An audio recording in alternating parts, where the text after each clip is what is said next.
जय हिंद दोस्तों, BPSC hub में आप सभी का स्वागत है।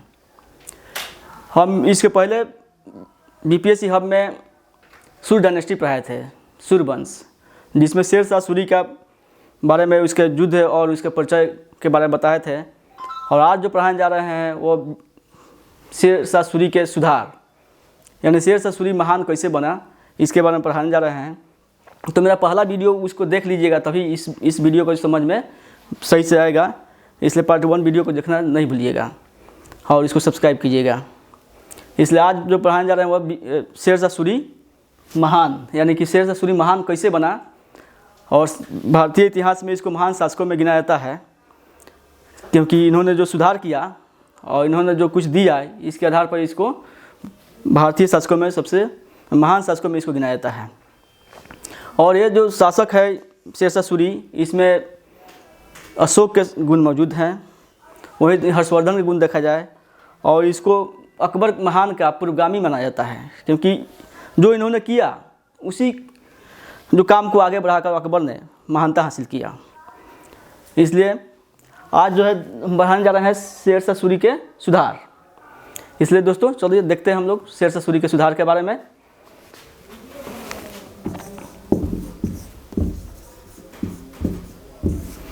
शेरशाह सूरी ने क्या क्या सुधार किया, इसको देखते हैं पहले।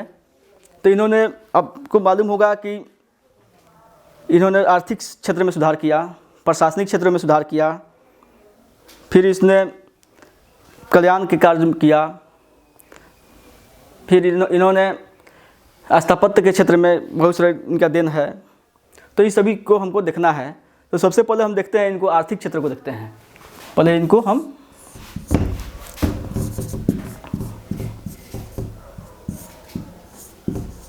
आर्थिक हुआ,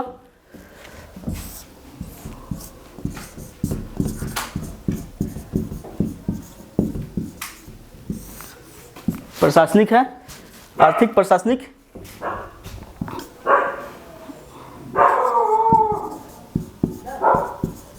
स्थापत्य है, कल्याण है, कल्याणकारी कार्य। आर्थिक, प्रशासनिक, स्थापत्य और कल्याणकारी कार्य। अब हम इनको देखते हैं सबसे पहले कि आर्थिक क्षेत्रों में क्या सुधार किया इन्होंने। तो आर्थिक क्षेत्रों को देखते हैं आप।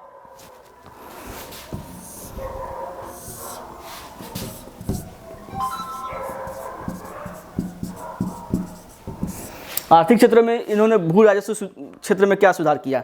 तो सबसे पहले जान लें कि हम जो उस वक्त राज्य का जो आमदनी थी वो किन किन क्षेत्रों से प्राप्त होती थी, राज्य को क्या क्या आमदनी के स्रोत था। तो उस वक्त जो है कर, टैक्सेशन था, उससे आमदनी होती थी। फिर जजिया कर था, उससे आमदनी होती थी। खम्स था, जो लूट का माल जो लिया जाता था, जो धन प्राप्त होता था लूट में, वो था आमदनी के स्रोत। और लगान था, जो भूमि पर लगान दिया जाता था, वो लगान व्यवस्था इसमें था। तो इसमें सबसे पहले देखते हैं कि भू राजस्व व्यवस्था में क्या इन्होंने सुधार किया। तो भू राजस्व व्यवस्था मिटाने वाला रखा नहीं सर, कागज नहीं हुआ।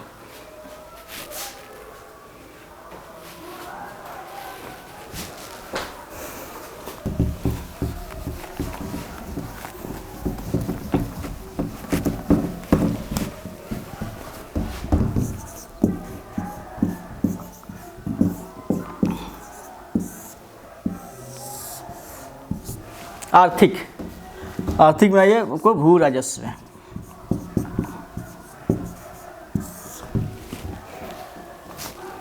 तो सबसे पहले शेरशाह सूरी ने उसके जितने भी ज़मीन थे उसका सर्वे कराया।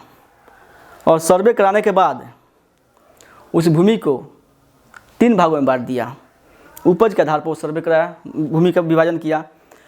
तो सबसे अच्छा जो उपज होने वाली भूमि थी उसको उच्च भूमि कहा गया। क्या कहा गया उसको? 3 भागों में बांटा उस भूमि को। इसको उच्च या उत्तम, क्या कहते हैं, उच्च या उत्तम भूमि। और दूसरा है मध्यम, तीसरा है निम्न भूमि, तीसरा है निम्न भूमि, उच्च भूमि, मध्यम भूमि, निम्न भूमि। निम्न भूमि यानी बंजर भूमि, जो जिसमें उत्पादन कम होता था। तो 3 भागों में भूमि को बांट दिया।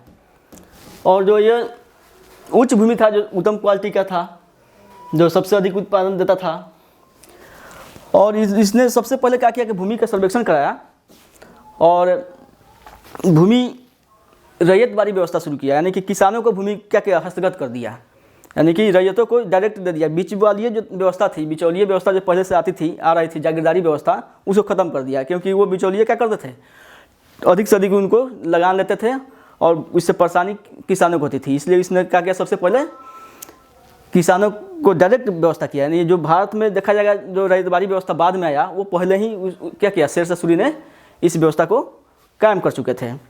तो ये 3 भूमि में बांटा गया इस। और जो है जो भूमि का सर्वेक्षण किया, भूमि का सर्वेक्षण उस वक्त किया वो था अहमद शाह। कौन था? अहमद शाह नामक अधिकारी।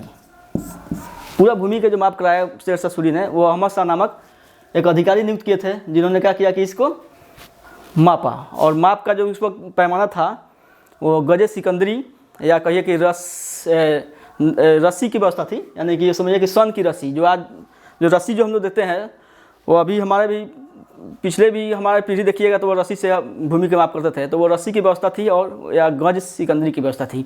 उसी से क्या किया कि उन्होंने भूमि की माप शुरू किया, गज सिकंदरी से। और भूमि के जो है लगान की व्यवस्था जो है, भूमि को माप किया, उस पर लगान निर्धारित किया। तो लगान जो निर्धारित किया, तो उसमें भी जो उच्च क्वालिटी की भूमि थी, निम्न क्वालिटी की भूमि थी और मध्यम क्वालिटी के, तो इस तीनों में क्या होता कि अगर लगान सेम होता तो क्या होता कि उस पर ज़्यादा क्या कहता है बेईमानी होती। इसलिए उन्होंने क्या किया, औसत निकाला तीनों भूमि का। औसत भूमि के आधार पर क्या किया कि लगान का निर्धारण किया। तो उसमें भी था लगान जो है, लगान की व्यवस्था। लगान में देखिएगा 3 तरह के, यानी लगान जो लिया था सरकार, अगर लगान लेती थी तो वो में 3 तरह की व्यवस्था थी। एक थी मतलब कि इसमें गला बख्शी, फिर हुआ कि वो नस्क हुआ, फिर नगदी थी। लेकिन नगदी जो व्यवस्था थी वो सबसे ज़्यादा प्रचलित थी, नगद देने का। तो इसमें क्या था, गला बख्शी,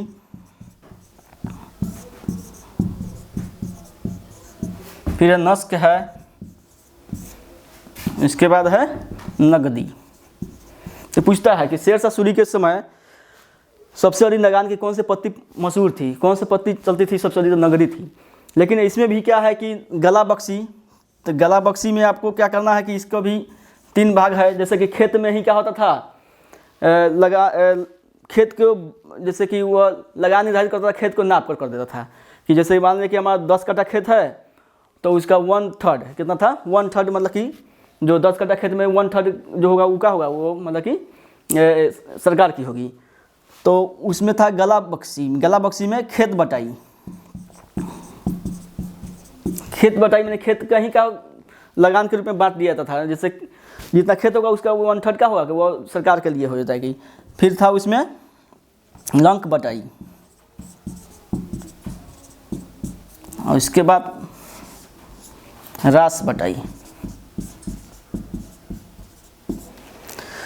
खेत बटाई, लंक बटाई, रास बटाई। और लगान जो निर्धारित था वो कितना % था, 1/3 था। क्या था, 1/3। मतलब पूछा जाएगा, बीपीएससी चाहे और भी प्रतियोगिता परीक्षाएं पूछता है कि शेरशाह सूरी ने जो लगान व्यवस्था किया था वो कितना % था, तो वो 1/3 था। ठीक है। तो खेत बटाई क्या था, तो खेत में ही क्या, खेत को ही बांट दिया था कि इतना जो है ये रैयत का होगा, किसान का होगा, और इतना जो भाग है 1/3 उसका क्या होगा, किसानों का होगा।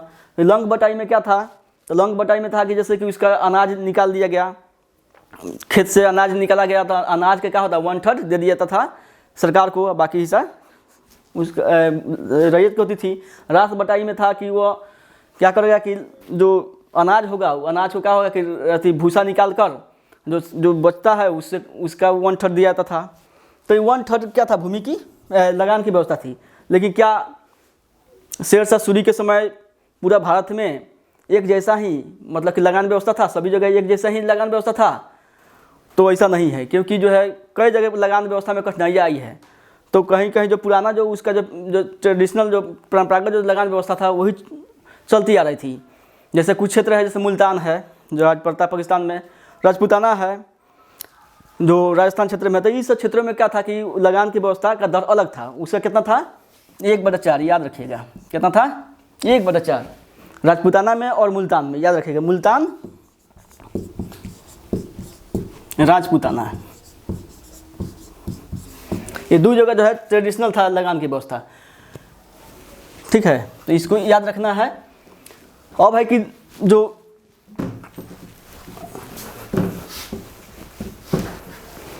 रैयतों की भूमि, इस पर क्या किया गया? रैयतों की भूमि कहा गया है। रैयत की भूमि कैसे था? रैयतवाड़ी व्यवस्था कैसे था? तो इसमें एक है पट्टा, एक शब्द आएगा पट्टा। तो पट्टा से क्या था? मतलब कि शेरशाह सूरी के समय जो बिचौलियों को ख़त्म कर दिया, जगीदारी को, जो बीच में जो लगान वसूलते थे वो अधिक से अधिक लगान देते थे। इसलिए क्या किया कि ये एक सरकार ने क्या किया? एग्रीमेंट बनाया। पट्टा का मतलब एग्रीमेंट से है। एग्रीमेंट किसके साथ? किसानों के साथ एग्रीमेंट किया। किसानों के साथ एग्रीमेंट में था कि उसमें उसका हुलिया लिखा जाता था किसानों का। किसान जो है कितना देगा कर, माने 1/3 देगा, तो उसका था। खेत किस किस्म का है वो था, और जो है उस पर किसानों का नाम लिखा जाता था। और नीचे जो सरकार का जो अधिकारी होता था उसका दस्तखत और सरकार का मुहर उस पर लगता था। तो एक तरह का पट्टा बनता था, एग्रीमेंट बनता था, जो बाद में भी देखिएगा कि आज़ादी के बाद तक अपना देश में जो है पट्टा मांगा जाता था। उसके बाद था कबूलियत, था एक था कबूलियत। कबूलियत में क्या था कि जो सरकार ने जो पट्टा निर्धारित किया, एग्रीमेंट किया, तो वो आपको कबूल है कि नहीं, स्वीकृत करते हैं कि नहीं, एक्सेप्शन करते हैं कि नहीं। तो किसान क्या करता था कि उस चीज़ को एक्सेप्ट करता था। एक उसका लिए भी क्या होता था, कागजात बनता था एक्सेप्शन का, और उसका भी हुलिया लिखा था कि इतना हम जो है लगान देने के तैयार हैं। तो एक तो मतलब कि ये एक्सेप्शन अथी था, उसका स्वीकृति था, तो वो कबूल करता था, कबूलियत कहता था। ठीक है।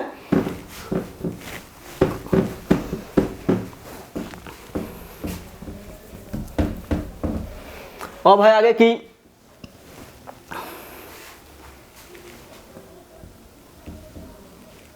टैक्सेशन है।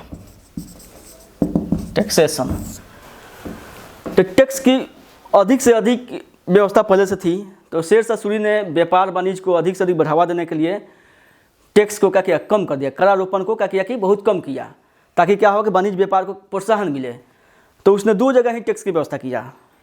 एक किया जो सीमा के अंदर अगर कोई भी मतलब कि आदमी बाहरी या चाहे कोई व्यापारी आता है तो उस पर क्या किया गया? उसने टैक्स लगाया, तो चुंगी लगाया।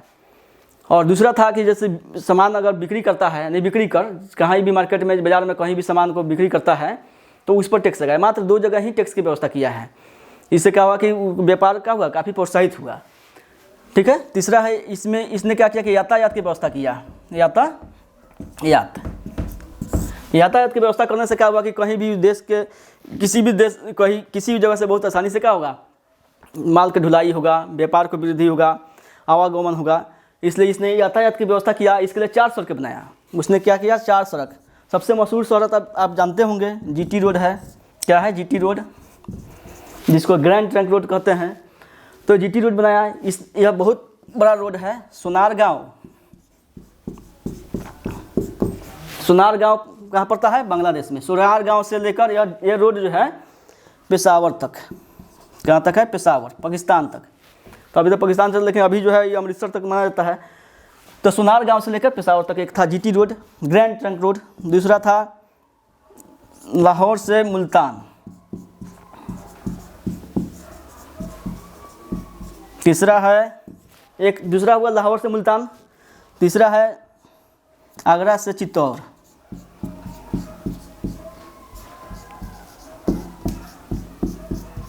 आगरा से चित्तौड़। चौथा है आगरा से बुरहानपुर। क्या है? आगरा से बुरहानपुर जीटी रोड है। लाहौर से पेशावर, आगरा से चित्तौड़। आपसे पूछा जाएगा कि जीटी रोड बिहार में किन किन जिलों को टच करता है? तो आप जानिए गया को, औरंगाबाद और रोहतास, सासाराम होते हुए, कैमूर होते हुए क्या होता है? निकल जाता है। फिर जो है कैमूर जिला को भी फिर यूपी में चल जाता है। तो ये जो है रोड बहुत मशहूर है। आवागमन आज भी इसमें सबसे अधिक मैंने कि इसको किया होता है इसमें। और रोड पे रोडवे व्यवस्था बहुत बढ़िया थी उस वक्त, और रोड पर एक सुरक्षा के व्यवस्था था, यहाँ पर बहुत अच्छा इंतजाम था सुरक्षा का। तो रोड पर जो है इतना सुरक्षा की व्यवस्था और इतना पुलिस व्यवस्था थी वहाँ पर मजबूत, हर जगह डाक चौकी बना दिया गया था रोड पर, और उससे क्या होता है कि सुरक्षा का कार्य किया जाता था। बताया जाता है कि उस वक्त जो है तारीख़ फिरोज शाही के लेखक हैं अब्बास खान शेरवानी, जो इन्होंने ही क्या शेरशाह के जो भी मतलब कि इतिहास लिखाया है ये इन्हीं के द्वारा लिखा गया है। उस वक्त का समकालीन थे, अफगानी लेखक थे अब्बास खान शेरवानी। इसने तारीख़ क्या लिखा है, तारीख़ शेरशाही, ये याद रखिएगा। तारीख़ शेरशाही किसका लिखा हुआ है, अब्बास खान शेरवानी। इसको पूछता रहता है बीपीएससी में, चाहे और भी प्रतियोगिता परीक्षा पूछता रहता है। तो इन्होंने ही बताया है कि उस वक्त इतना ज़बरदस्त सुरक्षा की व्यवस्था इंतजाम थी कि 2 बजे रात में भी कोई महिला अगर सोने की टोकरी लेकर अगर निकल जाता है तो उसको कोई नहीं उसको छू सकता है, क्योंकि छूने का मतलब क्या था कि उसकी मौत, कड़ी सज़ा, इसलिए उसको मतलब कि छू नहीं सकता है। लेकिन आज के डेट में क्या है, महिला अगर निकलती है 10 बजे रात को चाहे 8 बजे रात को निकलती है तो महिला ही गायब हो जाएगी। सोना चांदी तो अलग है, महिला ही पहले गायब हो जाएगी, ठीक है। तो इतना इसका जो है व्यवस्था था। उसके बाद सड़क जो है आप जानते हैं कि सड़क के किनारे क्या था, सड़क के किनारे सराय लगाया गया था। प्रत्येक 2 कोस पर क्या होता है, 2 कोस पर क्या था, सराय था, रहने की जगह था। 1700 सराय की व्यवस्था था। कितना था, 1700 सराय। और सराय को देख रेख के लिए क्या था, सहाना नामक अधिकारी। कौन था, सहाना नामक अधिकारी, याद रखिएगा, ये भी सहाना नामक अधिकारी, ये पूछेगा, सहाना नामक अधिकारी। और ये मेंस के व्यू से पढ़ाया जा रहा है, इसलिए याद रखिएगा मेंस भी इसमें आएगा, पीटी फॉर मेंस। सहाना नामक अधिकारी कौन था, तो सराय को देखभाल करता था, ये सहाना नामक अधिकारी हुआ करता था।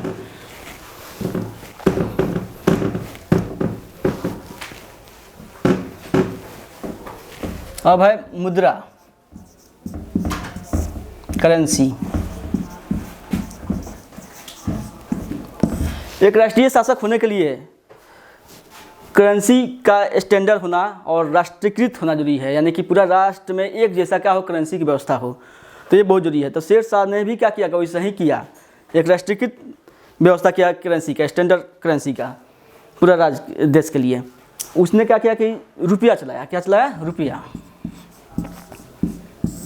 ये चांदी का था, क्या चीज़ का था, चांदी का रुपया था। जो आप देखिएगा कि जो कई देशों में आज भी रुपया हम देखते हैं, अपना भारत में है, पाकिस्तान में है, श्रीलंका में है, बांग्लादेश है, तो ये सब रुपया चलता है आज भी। तो ये रुपया किसका देन है, शेरशाह का देन है। तो चांदी का रुपया था, 170, ये कितना था, 170 ग्राम का था। फिर एक जो है असरफी था, ये सोने का होता था। और असरफी कौन चीज़ का था, सोने का सिक्का था। ये ऊंच अमीर लोगों के लिए खास था। और यह रुपया जो था आम कुछ चल रही थी, लेकिन सबसे जो था चीज़ था वो दाम था, दाम था, यह 300 ग्राम का था। आम जनता का जो लेन देन का जो मतलब कि रुपया था, क्या कहता है, जो मतलब उसका जो करेंसी था वो क्या था, दाम था। ये तांबे का था, क्या चीज़ का था, तांबे का दाम। आज भी सुनते हैं गांव में कि कितना दाम है इस सामान का है। इसका मतलब ये था कि दाम से मतलब था कि दाम माने कि कितना, जैसे एक दाम दिए तो हम क्या लिए, जैसा 1 किलो हम गेहूँ ले लिए, 2 दाम दिए तो मछली ले लिए। तो दाम मतलब कहने का मतलब क्या था, उसको मतलब कितना दाम देने पर क्या हुआ कि कितना वस्तु हमको प्राप्त होगा। तो आज भी लोग बोलता है दाम ही दाम बोलता है, हाँ, विनिमय का साधन था यह, ठीक है। तो दाम जो है विनिमय का साधन था, इसलिए दाम बहुत मशहूर था उस वक्त का।